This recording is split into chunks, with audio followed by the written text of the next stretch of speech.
Hello all heroes and welcome back to Invincible Guarding the Globe, and today we are doing a much requested video talking about team comps. What teams should you be focusing on building in Invincible Guarding the Globe? There are a lot of characters in the game with various synergies and various availabilities. So we're going to talk about that. In my beginner's guide, we discussed the team that you want to build just for your beginning, getting through the campaign. Just pick your 5 best and run with that. In the arena guide video, we kind of discussed how an arena team should look. 1 to 2 supports, 1 defender, and 2 to 3 damage characters. But if we're talking more in general, there is a very specific thing that you want to focus on, and it's something that I myself have not done yet, but am currently working on. And that is forming a full team of each faction. The reason for that, as we've discussed previously, is that during the weekend, there's always a faction, Cecil's Nightmare, where you can only use one faction of heroes against that Nightmare's levels. Additionally, that is even more relevant because the addition of Restricted Arena does have faction requirements. We do have Earth's Defenders coming up in about a week or so. Probably less than that as time of uploading, and then give it some time, we'll have From Worlds Beyond. So, you want a faction team, but who should that be? Well, I'm going to factor in a couple things here. I'm going to try and give the ideal team, and then a more budget-friendly team if that is pertinent. Now, this is all opinions, and this can vary a bit. There are a lot of great heroes, and there are a lot of heroes that have certain synergies that work really, really well, but we will discuss as we get there. Now, GDA is a tricky one to build. And that's the one with the little blue earth with the stars. They've got some heavy hitters and some nobodies. So they're tricky to build. Your ideal team is probably going to be, let's say, Monster Girl and Robot for sure. Those two characters are fantastic and easily accessible bonus points for that. After that, see, you're probably going to have no choice but to throw the Immortal in there, just because the Immortal is really good. It's unfortunate that you have to throw him in there with another defender, but for the purpose of filling in the team, you can throw the Immortal in there with Monster Girl because the Immortal is fantastic, and you'll probably have him built up early on, which makes him an obvious contender. Then, of these characters remaining, Cecil's probably the best one, followed by Shrinking Ray and Bulletproof for damage. Looking at the GDA faction, the only thing that really carries it is Robot and Monster Girl. Aside from that, it kind of struggles a little bit. Cecil is okay, but Bulletproof and Shrinking Ray are not ideal. Now, there are some niche uses for Rexplode. I have seen some people use a Rexplode with a degree of success. Bonus points for the fact that he does have increased crit chance against invaders, which there are many. So, if you wanted to build a rare character to supplement some range damage, Rexplode is actually not the worst choice in the world.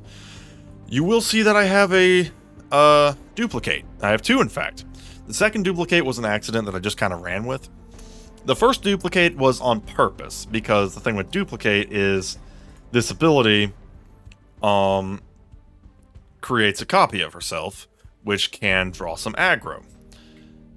I've kind of cooled on the neatness of that ability a bit. It's fine and dandy, but it doesn't really do a whole lot in practice.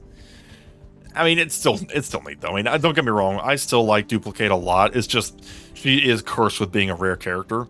But I mean, hey, her base ability, her main ability, has a 3.5 second stun, which is no small feat. Take that how you will. So, like I said, the problem is Cecil is very exclusive right now, so your team is almost required to be Monster Girl, the Immortal, Robot, Shrinking Ray, and Bulletproof. However, if you want a good range character, Rexplode, if built, can actually be pretty solid. So, Earth's Defenders. This is where things start to get good. The best team of Earth's Defenders is going to be Invincible, Omni-Man, Adam Eve, Red Rush, and Agent Spider. You'll notice I didn't have nearly as hard of a time picking that team. And the good news is that 4 out of 5 of those characters are easily accessible, and Agent Spider actually just got put in the arena. So all those characters are having a pretty good time right now. Invincible, of course, is... well, I mean, he's invincible. He's the poster child of the dang thing, and his skills show it. He is immensely strong, does good damage, have an immortality effect. Omni-Man is just raw damage. He is damage all day, every day, and even does give some life leech against humans, which is, you know, a little bit of pseudo-healing, not the worst thing in the world. Adam Eve, fantastic support, especially post-skill level ups. Agent Spider, kind of the newer addition to the roster. The cool thing with him is that he can use his main ability right at the start of battle, so he immediately can yank an enemy towards him and stun them, which is kind of cool, actually, to just shut down an enemy. His ability here, sticking together, plays really well with other last line of defense heroes, which Invincible and Omni-Man and Adam Eve are. This ability is synergistic with stuns. I think you would get that more from Red Rush, if I'm not mistaken, but that's always nice. And then, if you'll get me to this last ability here. Oh, yes, here we are. And then this ability, every few attacks, he can actually just do his own stuns, which is very nice. It kind of synergizes with his third ability.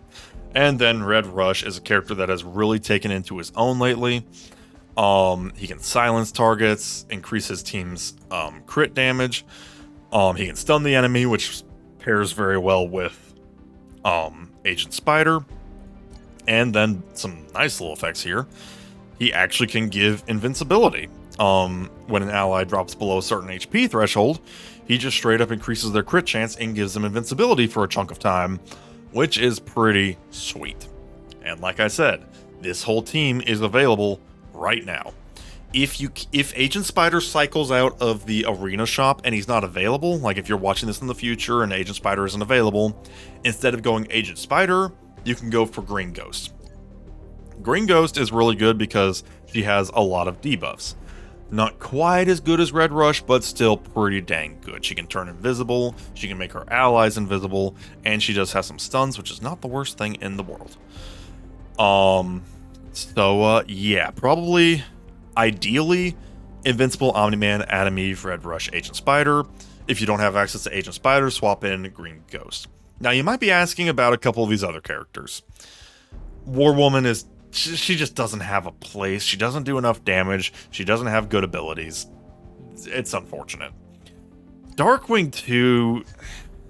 he doesn't play well with the current game, is the thing. His main ability here, Into the Shadowverse...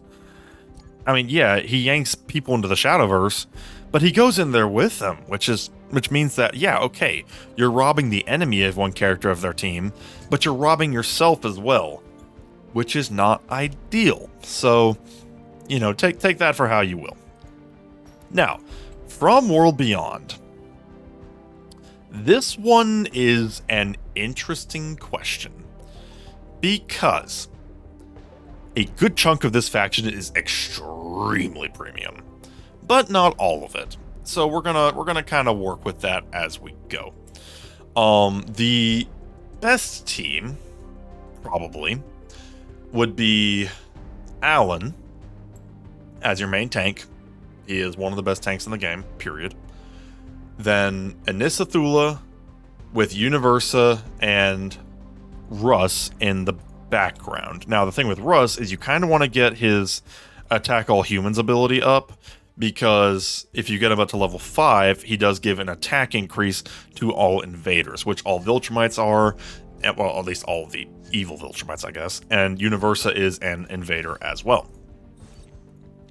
So that's probably the best team if you're going for a strictly from World Beyond team. But there's a problem with that. Anissa and Thula are pretty premium. Thula was recently in the arena shop, but she's not in there anymore, and we're going to go off of what we know right now, which is that Thula is not regularly available. Anissa, not regularly available. So, I also haven't even mentioned Conquest. You could throw Conquest in there instead of Alan for the synergy with Anissa and Thula and Universa. The kicker with that, though, is he's brand new, so he's going to be hard to get outside of events. But take that for how you will. I would love to put Conquest in there instead of Alan, but Alan is easier to get. But speaking of being easier to get, if we're going to discuss budget, you can get to 4 really easily, because Alan, Battle Beast, Russ, and Universa are all in the main recruitment, so they're easy to get. And I feel so bad because Battle Beast is actually really freaking good, and I just don't give the poor man the time of day. I really don't. He has great abilities and does a ton of damage. He's a bit of a glass cannon, but he really makes it work. And yet, I just don't give him the time of day for some reason. But if we're talking budget team, Alan, Russ, Battle Beast, and Universa, as far as your 5th character goes, you only have 2 options, which is Flaxen Leader or Damien. Now here's the kicker with Flaxen Leader, is he doesn't do good damage at all. His abilities suck. However, you want to build him for his main ability, Invading Force here, and then throw him permanently into GDA Omps because it greatly increases your resources. That matters a lot. That doesn't really help us with building a team, though. So the other choice is, of course, Damien Darkblood. Now, it's unfortunate because he is just a rare character, but as rare characters go, I mean, he's actually okay if you have to use him. He can reduce defense from his main ability here, which is all fine and dandy. His Dark Alliance is actually okay. Because when an enemy dies, he heals any members of Not of This Earth for 5% of his max HP, which is a noteworthy chunk of the faction, which is convenient. If we take a peek at Not of This Earth, yeah, Universa, Battle Beast, and Alan all fit in that role. Ironically, the other Viltrumites actually are not in Not of This Earth, even though they very much are Not of This Earth. So, take that how you will. I don't know if the dev team just missed that one or what.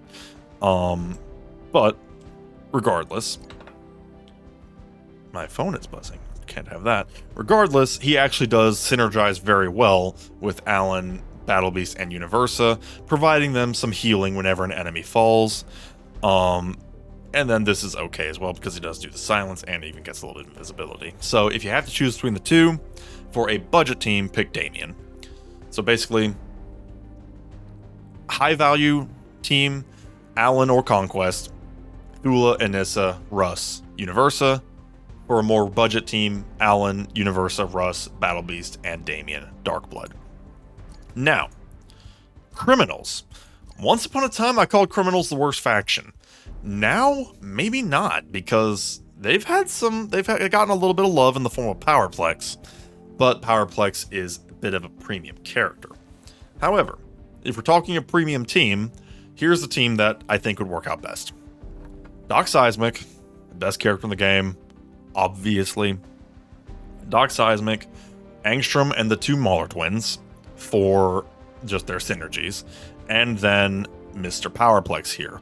Powerplex is a really good core for the team because he synergizes with technologists. The Mauler twins are technologists, and Doc Seismic is a technologist. He gives them a chunky little energy attack buff and cooldown reduction, which can really help a lot, not gonna lie.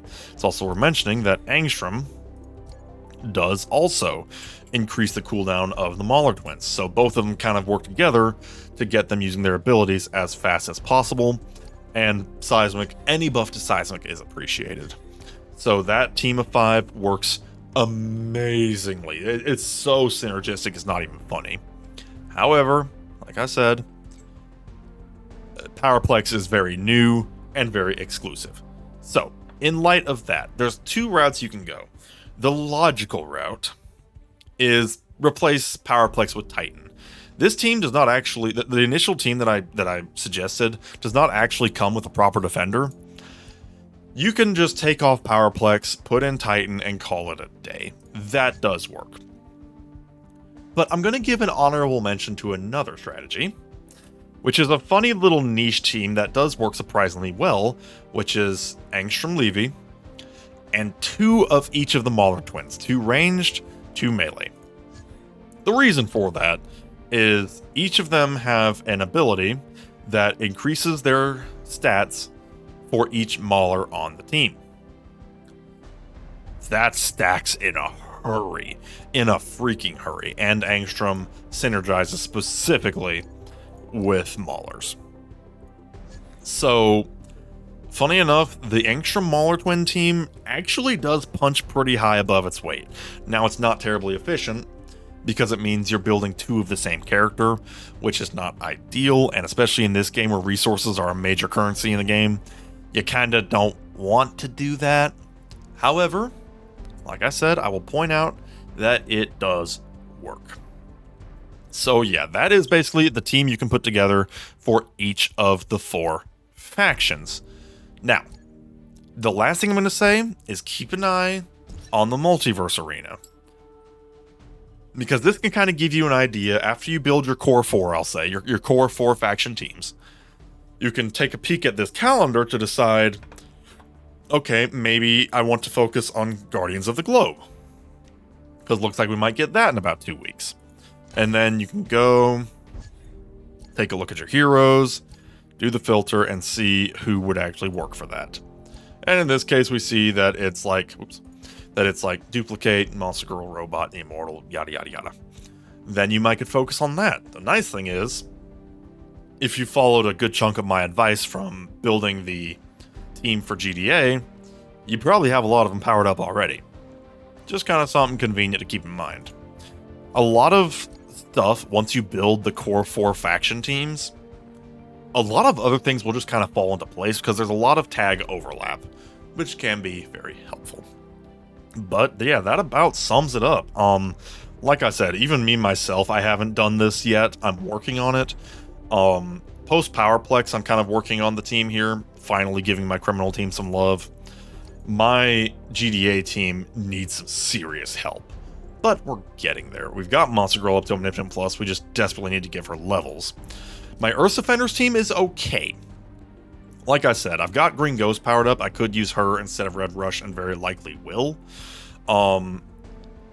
But I do want to get Agent Spider powered up for sure. And then my From Worlds Beyond team. No, yeah, that one's just fine. That one is just fine. So yeah, that about does it. Let me know down in the comments below if this helps you out with your team building. Always ask questions in the comments. There are tons of people. Also, you can go to the Discord. If you want to get to the Discord, tap on the level icon in the top left of the screen. Go to social. There's the Discord link right there. Little Discord symbol next to the poor excuse for a Twitter symbol. So yeah, that is all we have for today, and we shall see you next time. Have a good one.